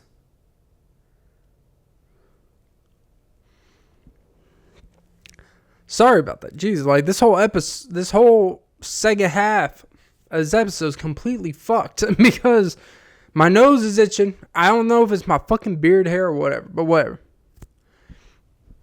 Sorry. Let me reset my point here. Taylor Swift is a great artist, right? Beyonce's a great artist too. A lot of her songs are not written by her. It doesn't make her music any less special. But that's the thing that separates Taylor Swift. And we attach the music. And I think when we listen to a song from someone, you can feel it. It's hard to always captivate. And a lot of pop music is meant to mask the personal connection. It's to make people addicted to sounds, to concepts, to certain synchronizations where it could be sung in many settings, whether that person's voice is good that day or not. But there's not that ultra connection where you feel that intense emotion from that person. And with Taylor, for better or worse, regardless of what you want to say about her, that connection is real because you can feel that's her. And I think we can sense genuineness and phoniness. And sometimes phoniness is accepted, Milli Vanilli, where phoniness is accepted when we take it for what it is and there's no real stakes to it. With the type of songs, the deep, intricate details, her personal life and everything, if her music was written by, Jessie J or some shit or whoever, it would be like, okay. And then that would take the thing that makes her so unique, which is that deep interpersonal connection that people feel. So,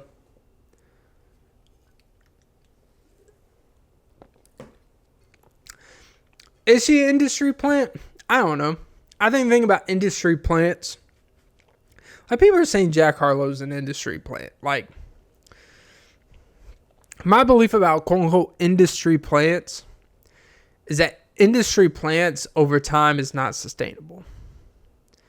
A plant is someone where they're not really all that good. And over time, people will feel that, but they serve a purpose for a period of time for whatever may be trending. Like Jack Harlow, whether you like him or not, he's going to be here a while. He's not an industry plant.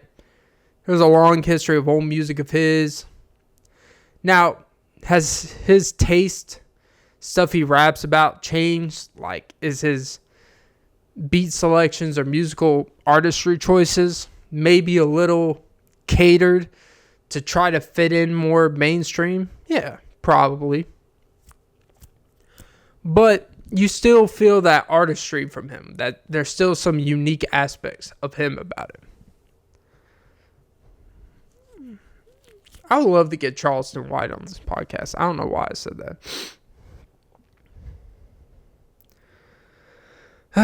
Charleston.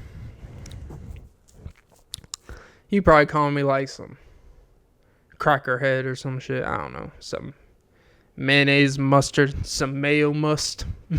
Look at this mayo must of a son of a bitch over here. Cinco de Mayo. And I realized Cinco de Mayo was like earlier this month, and I completely forgot it was a holiday. Yepperoo. Cool.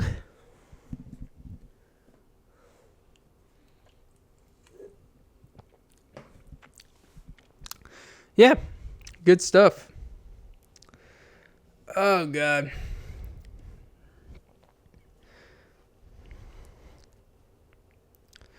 There's a lot of lifeless life out here. It feels like people's souls have just left their body. That's a pretty deep take. It's pretty intense. I should say intense take. It's not really deep. It's very intense. Most places you go to nowadays, whether it's someone behind the counter, someone walking around, someone in a uniform, or someone who doesn't have a job and they're just kind of lounging around all day. They go to places and they're kind of panhandling outside. They go up and be like, hey, I typically don't ask for anything, but it's like anytime someone asks, I typically don't ask. They have asked 8 people that day, and there's nothing wrong with asking. Just don't tell me you don't typically ask. All right. I saw you the day before and the day before that going up to people's vehicles outside. You're like, hey, I typically don't ask. It's like, I literally heard you say the same thing to 3 people yesterday. And it's weird because they'll go up to you and they'll ask like, hey, I ain't asked for much if you just got anything. And you just say, I don't have cash. And then like, what's going to be their follow-up? Got a Cash App? It's like, if you've got a Cash App account, you don't need me. All right? That's how technologically advanced we're going to get. Is that homeless people are going to be asking for Cash Apps. Or people who are down on their luck asking for Cash Apps. And it's hard to be cynical out here. But you go past Walmarts and there's a woman on the corner with their 4-year-old daughter beside them, and they're holding up a little paper cardboard box sign. And for some reason, you look at them, you're like, you're wearing a sundress. You don't look like you're really that homeless. It looks like you probably just parked somewhere nearby. And then you start being like, how homeless are you really? That's a pretty fucked up game to play, because 85% of the time, I think people that are doing that are not doing it because they're just trying to make a few bucks on the side. They're probably legitimately homeless, don't have a job, X, Y, Z. But human instinct, and it's a pretty shitty thing to admit, but you're like, are you really that homeless? I've never once thought to cut out some cardboard and say, and they'll always put like an explanation. I've been homeless, 4-year-old daughter, this and that. And the daughter's just walking around like nothing's happened. And they always got an attitude with their kid too. That's the worst. They always are in a shitty mood. And they're always mean to their kid when they just walk a couple of steps in a place they shouldn't.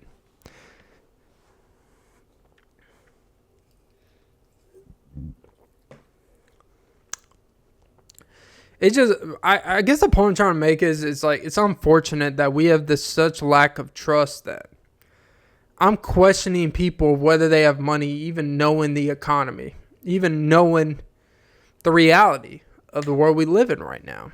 I'm sorry for this shitty ass second half of the episode, but my nose is itching. I just can't focus, but I'm going to get through it because I'm a pro. And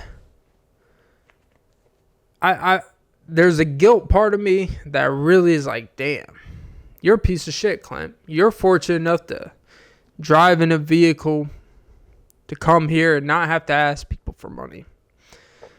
And I have to remind myself of that because it is a privilege to even have enough good credit to apply for a loan when you don't have money.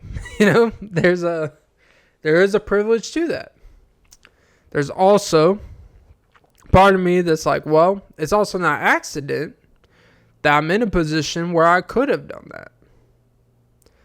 Like,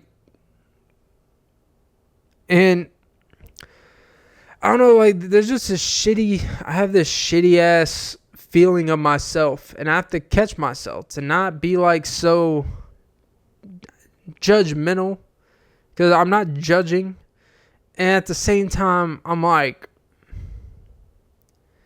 this is like, I don't know why you think this is what's gonna get you out.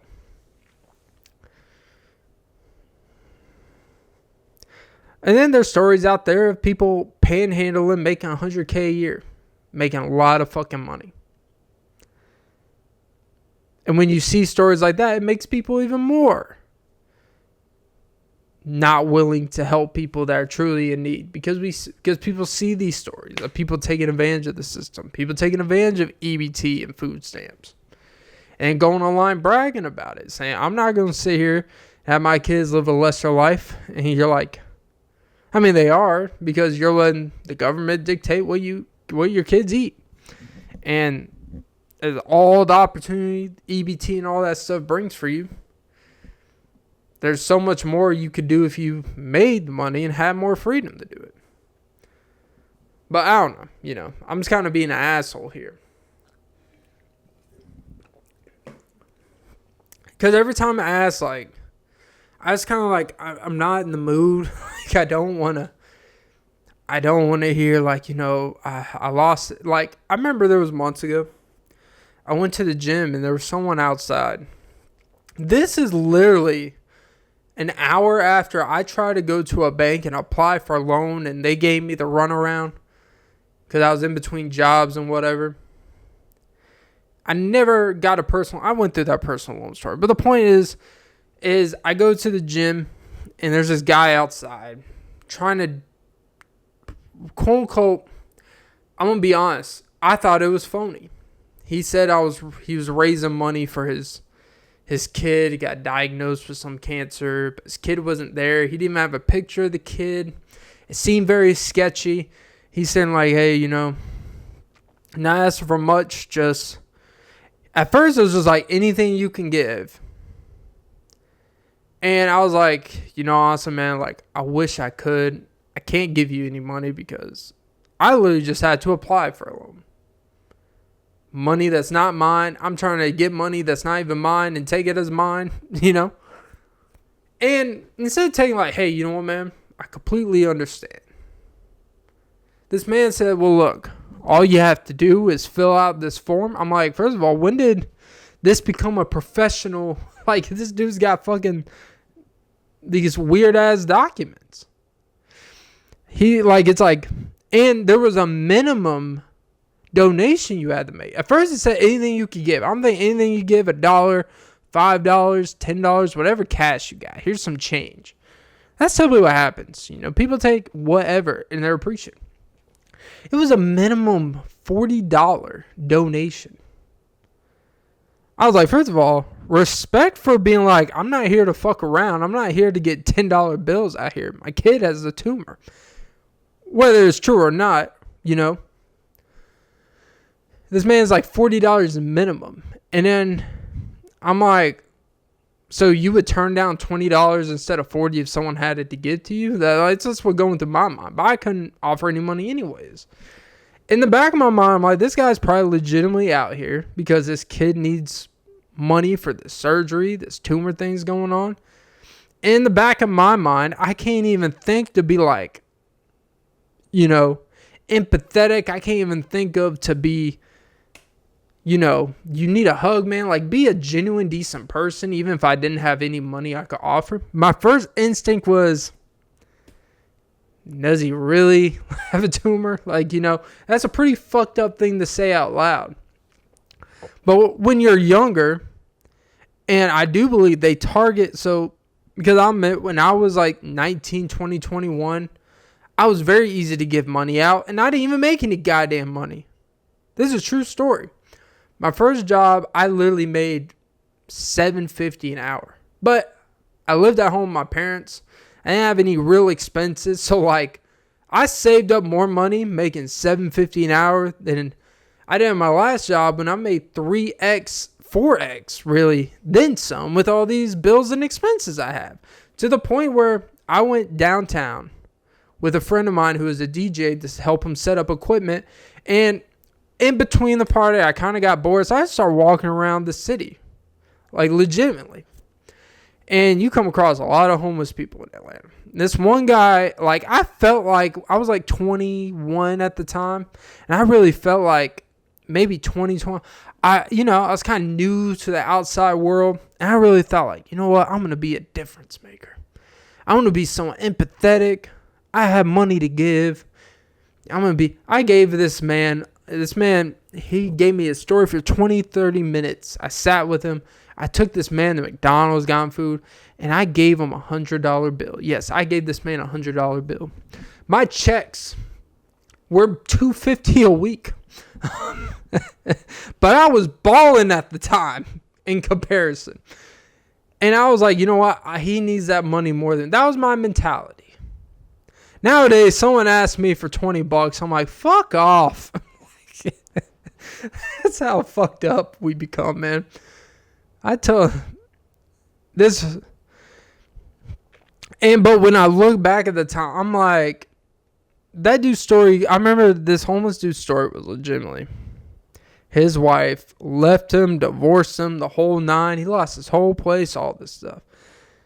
I'm like, looking back, I'm like, all right, I understand, divorce is rough, 50, 60%. But if you were describing the living you were having, you're telling me you couldn't get a one-bedroom place for yourself, even through all that? But when you're young and naive, you really don't have much of a reference. So you're like, man, this man's got it rough. I'm fortunate making $7.50 an hour at McDonald's. More fortunate than this guy. Think about that. When you're young and naive, you feel the worst for people. You feel so empathetic. And when you get older, it's not that you don't believe that people are going through stuff, but you've gone through enough stuff. And when you see that character over and over again, you're kind of just like, you know what? I'm not going to feel that bad if I can't give you nothing, man. Because I am a couple weeks away from being right out here with you if I don't take care of finances right. And that's the reality for most people.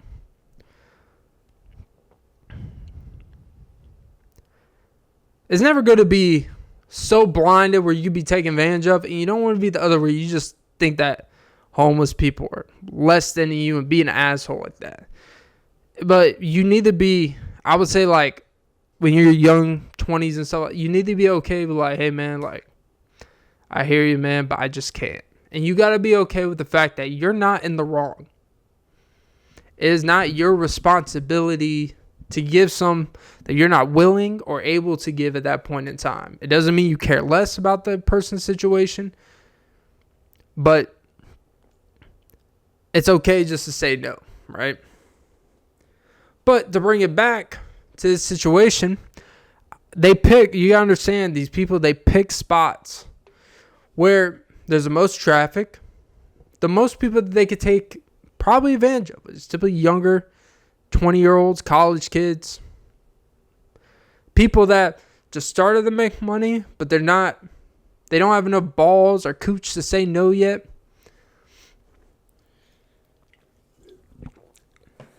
Because they know, single mother of 3 that works 2 jobs and, getting some, food stamps on the side and stuff. They know they're not going to, go up to them and ask them, and they're just like, yeah, here's $30 I could be using to feed these kids, but I'm going to give it to you, and I don't even know what the fuck you're going to do with it. Sure. When they don't have the means to do it. Right? So, I don't know. It's kind of and I've talked about it before, where you feel like this guilt about yourself for not wanting to help people that are in less fortunate circumstances than you, even if you're not in the best circumstances. It's kind of like Final Destination. Either way, your time's coming. Yeah. Whew. God damn, these balls. I think I talked about earlier in this episode, man. When you put on some LBs, that ball sweat's different. I'm telling you. Balls of fury.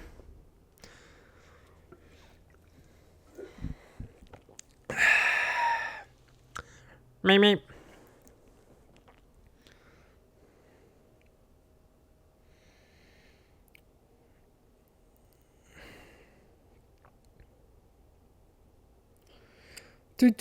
Sorry, just looking at some news right now. And it doesn't want to pull up. But you know what? Who gives a rap tootie?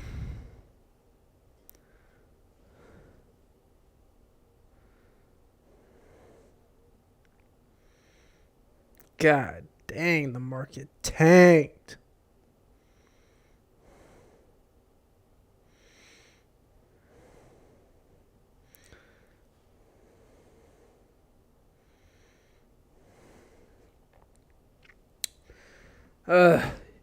And going back to trading, this is why you don't look at the stuff after, because you realize, man, I really missed a lot of money. But neither here nor there, positive vibes. And the fact that I could sit here and kind of going back to, feeling bad, but not, it's like the fact that you're in a position to be like, man, I missed out on a few extra $100 when you still made money that day. That's a privilege within itself. And that's the type of stuff I got to catch myself about, is being a little bit more thankful. Even when things are not going great at a certain point in time, to be thankful that not only could it be worse, but you're not self-destructive enough yet to make it worse. I will say, I'm a very self-aware person. Self-sabotage is probably legitimately like the number one downfall, I believe, for most people, right? And in my opinion, self-sabotage is a form of complacency. I'll tell you what I've been. The past 6 months, I left a job. And I have no problem saying this. I left a job where I was making $24 an hour. That's what I was making for the last few months before I left. And that was after a pay raise of doing it for a while. And I worked overtime. So, time and a half, getting taxed out of the ass or whatever. For perspective, I had more taxes taken out of my checks than most of my employees that work for me that would be on their checks. That's how many hours and decent pay. I was getting $500 to $600 of taxes taken out because I worked a shitload of overtime. I'm talking checks of, on the low end, $1,000. On the high end, the $1,500 to $1,600 on a given week. But it came with the price, but it's not really getting to that. I left the job making that. A couple months later, I worked a sales job. Did it for a week and got fired because I was not great at it, admittedly. I wasn't comfortable doing it, admittedly. But also, I wasn't really given a fair chance either, but it is what it is. I went from that to making $500 for that 1 week I worked. $15 an hour, 40 hours a week of basically driving a vehicle half the day, but whatever. Then enter another job like a month or two later where work at a retail store making $16 an hour part-time. And to be honest, I have no ego about going from being in one position to being in a lower position. Like, I left that position because at that point in time, like, I'm like, bro, like, I'm good. It wasn't like I wanted to just be an employee, but I knew I needed to take a step back to take a couple steps forward. Because when you're just so deep into something, you can't really see the bigger picture. And I knew myself well enough that if I did not leave the job the way I did, or just flat out just accept, because you can't, like, the thing is, like, when you work in a certain job type of thing, you always want to say, oh, if I just work less hours. Sounds great in theory. But you work less hours, then you're missing the money. You're still doing the same task. It's not the amount of hours that makes the job miserable. That, I don't even say made the job miserable. It's not the amount of hours that is the reason why you want to leave that job or not. It's what it takes to be successful at that job. And when you have other interests of yours and it's taken away from that, you got to make a decision. And you got to make that decision and don't look back and accept what's going to come with that for the short term. You got to accept, I'm going to make less money probably for a while. That's the reality of the situation. You could complain about it or be okay about it. Okay, I accepted that. You are really jumping off a ledge and potentially fucking up your financial future for the next 3 or 4 years if things don't work out. And you got to be like, okay, well, if I stay at this, doing this job, I'll be financially secure. And then I have to deal with what comes with that, which is potential unfulfillment, which is potential... Sorry, I got to take a massive shit. So, but I only got too much longer. But it's basically just accepting the territory of your decision making. And I've honestly been very content with my decision making. The only thing I will say over the past 6 months, I've kind of beat myself over and I've no one to blame but myself. It's not really capitalizing on really making use of all the more free time I have now. Because you always think if I just have more free time, I will take advantage of it. What happens is you're typically, where there's no urgency to be productive, sometimes it takes a while when you're so used to everything. This is when you show up. And when you're there, you got to do X, Y, and Z. Otherwise, everything falls apart. This, when you're going at your own pace, you have your own thing. You trade, like I started doing trading to make some extra money. You know, it's an uphill climb, but I'm getting better at it. I've started, like, this is my first week in probably like 3 weeks where I legitimately made a positive return on a week. Even after my mistake today. Even after not maximizing on profits. But the point is my self-sabotage that I realize about myself is, it's not the more time I need, it's to be more accountable that you have more time than you really realize. I feel like because I overworked myself for the longest time with the demands from my job to what I demanded of myself outside of my job, to stay physically fit, to eat well, to be everything that I thought I needed to be, to grow up as a man, to make a woman happy and stuff like that. And you realize through the process, you put a lot of things to the back burner to fulfill something that never really mattered too much to you, which was to make a shitload of money doing something I didn't love. And a shitload of money is a little bit, but for my lifestyle, that was more than enough money. So my awareness of my self-sabotage is I didn't necessarily capitalize the way I thought. I didn't take advantage of every minute of this free time I have now. If anything, I've become more lazy.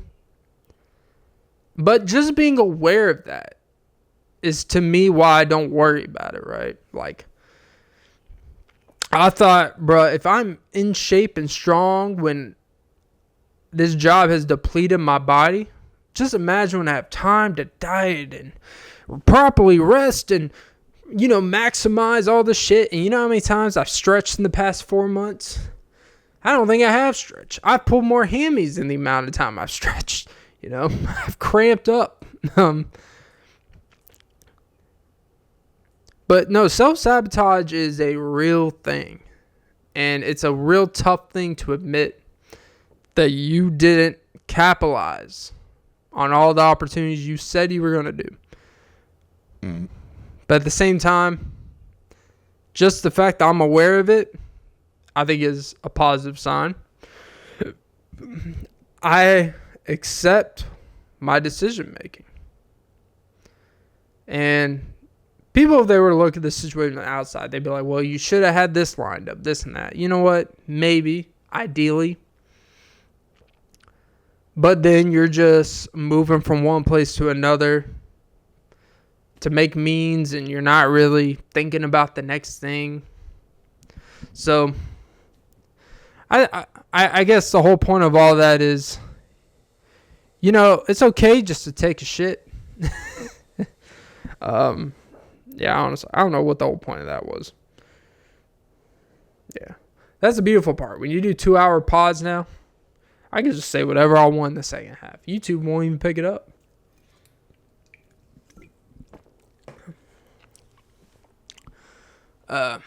But no, to the kids out there, I think forgiveness. Be aware that when you notice that you have because I told myself, I'm not going to let myself go. I'm going to really work at this and all this stuff. And you do exactly, because you fall back into comfort and habits without even thinking about it. And I think the uncomfortable reality is a lot of jobs, it provides discipline and stability. And when you don't, and I think that is a danger. One thing I've learned through this process is I can be someone that has my own business and can make my own money my way doing trading and stuff like that. But if you want to make money and things that aren't paying you, and you got to attack to get that money, you have to have discipline, you've got to treat it like a job.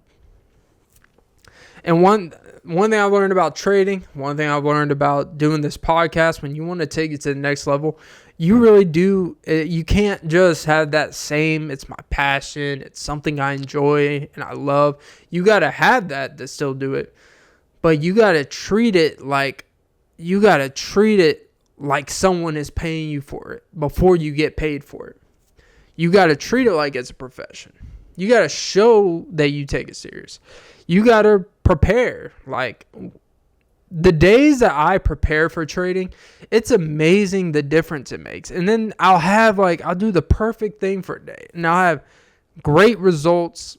I get in, even if some don't work out, I get in. And then when it doesn't go to where I want it and it's not breaking through, I cut my losses, or I take the small profit before it goes the opposite direction. I don't get fucked. But that's because I prepare. I know what I'm looking for. And that's the difference. For this episode, for this second half, I didn't prepare. And that's why it's a piece of shit. But I'm aware of that. When you don't take the diligence and preparation, we think, I'll admit, I thought because of the job I worked that required my physicality, it required my ability to critically think, adjust in real time, I really thought, oh, now I have those skills, I'll just apply it to everything else. And what you realize is when you don't have to apply to that degree of level and you don't apply it, it kind of leaves you. And you almost feel like you deserve to not have to do it.